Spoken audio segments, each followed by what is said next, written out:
तो अगर जान रहे हो तो फिर अपने चेले चपाटों को समझा लो, नहीं तो कई कई पीढ़ियां याद करेंगी गौ माता के साथ किसी भी प्रकार की कोई हिमाकत की। तो मैं इस समय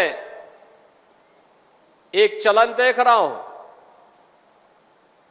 तमाम मौलवी और मौलाना इस समय एक बयान दे रहे हैं, कह रहे हैं गाय को राष्ट्रीय पशु घोषित करो। अबे हमने कहा कि गौ हमारी माता है, जन्म जन्मांतर का नाता है।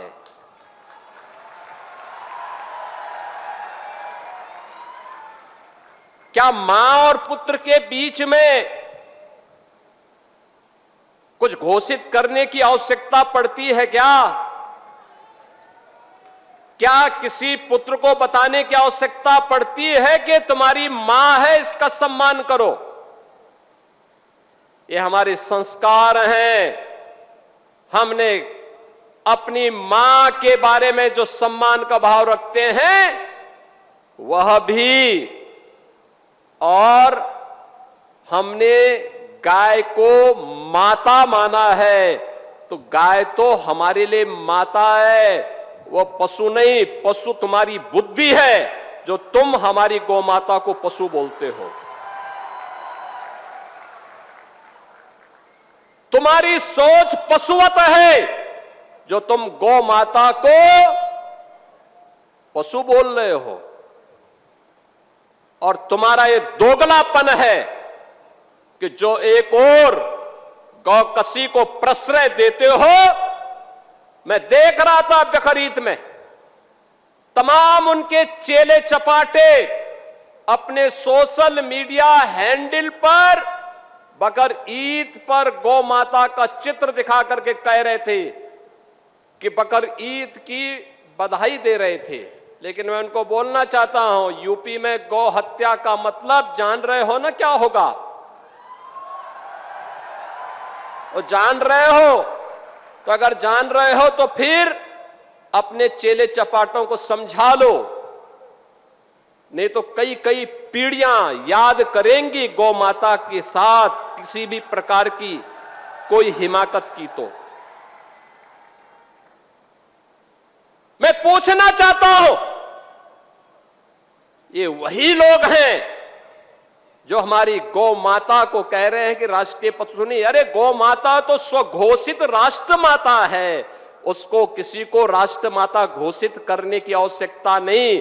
वैसे ही जैसे हमारी माता के बारे में किसी को परिचय देने की आवश्यकता नहीं पड़ती, जैसे गंगा माता के बारे में किसी को परिचय देने की आवश्यकता नहीं।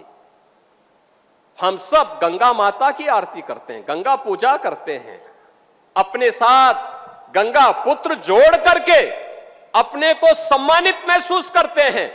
हमारे तीर्थ मां गंगा के तट पर हैं, हमारे सारे संस्कार मां गंगा के तट पर संपन्न होते हैं। क्या कोई हमें बताएगा कि गंगा हमारी माता है? ये स्वतः स्फूर्त घोषित है, किसी आक्रांता को बताने की आवश्यकता नहीं। ये हमारे संस्कार हैं। हमने गौ को माता माना है, हमने गंगा को माता माना है, इसमें नहीं।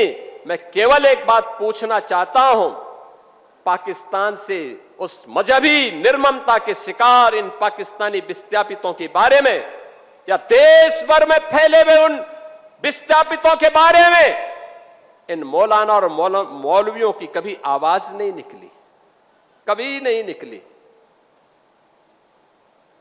कितना अच्छा होता ये बोलते कि इनकी संपत्ति को वहां पर उन कट्टरपंथियों ने कब्जा किया है, या वक्फ के नाम पर जिन्होंने यहां के हिंदुओं की जमीन को कब्जा किया है, इन विस्थापितों को हम दे रहे हैं, फ्री में देने की घोषणा करते तो हम मानते कि हां ये कुछ इनकी कुछ संवेदना है। लेकिन नहीं, और दोगला चरित्र जो होता है ना, यही होता है, मुंह में कुछ और पीछे कुछ। अब ये देश ये सोचने वाला नहीं है, इसके बारे में किसी प्रकार का कोई वो नहीं करने वाला है। एक भी मौलवी ने, एक भी मौलाना ने जब बांग्लादेश में हिंदुओं का कत्लेआम हो रहा था, आज से 6 महीने पहले, 1 वर्ष से लगातार चल रहा था, और जो आंकड़े यहां पर अभी कुंवर सुशांत सिंह ने आपके सामने प्रस्तुत किए, कहां 22% हिंदू आज घट के 7% बांग्लादेश में रह गया। कहां पाकिस्तान में 14% हिंदू मात्र 2% रह गया। ये मौलाना और मौलवी कभी पाकिस्तान या बांग्लादेश की सरकारों की निंदा नहीं करते, कभी नहीं करते। अरे थोड़ा जुमे की नमाज में एक बार यही घोषणा कर देते कि पाकिस्तान घटिया स्तर पर काम कर रहा है, भारत का दुश्मन है, भारत के दुश्मन को उसके ठिकाने पे जाकर के भारत के बहादुर जवान ठीक कार्य कर रहे हैं। कुछ नहीं। और इसीलिए मैं कह रहा हूं, इसीलिए सरकार ने घोषित भी किया है। आपने देखा होगा बकरीद के अवसर पर किस किस प्रकार की हरकतें हो रही थी। वो तो गनीमत है कि सरकार ने पहले से ही कदम उठाए हुए हैं, तब शांतिपूर्ण तरीके से पर्व और त्योहार हो पा रहे हैं। नहीं तो पश्चिमी उत्तर प्रदेश में तो गनीमत थी जी, सबके बारे में बड़ा मुश्किल होता था। रामनवमी, शिवरात्रि, जन्माष्टमी, दुर्गा पूजा, कावड़ यात्रा, ये सब सपने हो गए थे। बेटी स्कूल नहीं जा पा रही थी, व्यापारी सुरक्षित नहीं रह पा रहा था।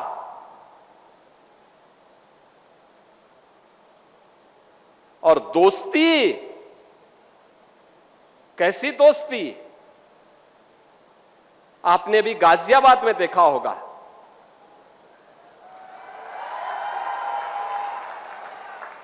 दोस्ती की आड़ में छुरेबाजी, ये स्वीकार्य नहीं और कतई स्वीकार्य नहीं होगा।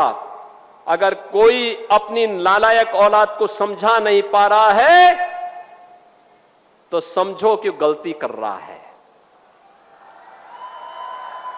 गलती कर रहा है। याद रखना, हमारी संवेदना सामान्य नागरिकों के प्रति है। प्रधानमंत्री मोदी जी के नेतृत्व में पिछले 12 वर्ष में बिना भेदभाव के शासन की योजना का लाभ हर तबके को प्राप्त हुआ है। न जाति देखी गई, न क्षेत्र देखा गया, न भाषा देखी गई, न मत देखा गया, न मजहब देखा गया। सबका साथ और सबका विकास, योजनाओं का लाभ, विकास की योजनाएं बिना भेदभाव के, बिजली बिना भेदभाव के, कर्ज बिना भेदभाव के, बिना भेदभाव के शासन की योजना का लाभ। लेकिन देश भी तो अपेक्षा करता है कि संवेदना दिखाई दे, लेकिन वो संवेदना गायब वहां पे। और बहनों और भाइयों, इसीलिए मैं भी आपसे कहने के लिए आया हूं, यही कहने के लिए मैं भी आया हूं आज। हम सबको इस बात को ध्यान में रखना होगा, हम सबको इस बात को ध्यान में रखना होगा कि अहिंसा और करुणा ये मानवता के भूषण है, किंतु